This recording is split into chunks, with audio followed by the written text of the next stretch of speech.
Welcome to The Last Breakfast. Please enjoy the video. You're in, start by launching Overwatch 2 and signing in. Once loaded, press Escape or the menu button to open options. Go straight to Controls or Accessibility where Input Settings live. You're looking for a label like Controller Vibration, Rumble, or Haptics. Don't leave Accessibility until you find it. Toggle that option off now.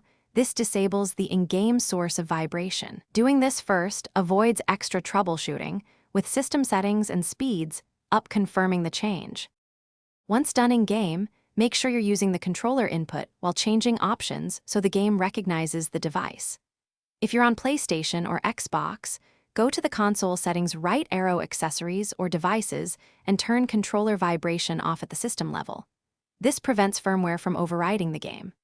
On PC, open Steam or your OS gamepad settings and disable controller rumble and confirm your controller drivers are current. These steps harmonize game and system behavior so vibration stays off. Finish by testing in the training range. Use abilities and abilities feedback to confirm vibration is gone. If you still feel rumble, power cycle the controller, reconnect via wired mode, and rebind inputs. Sometimes wireless firmware restores vibration. On PC, reinstall or roll back controller drivers.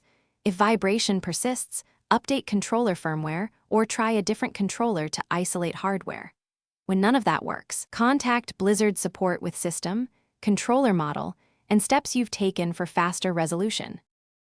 Thanks for watching. If this was helpful, leave a like and consider subscribing. See you next time.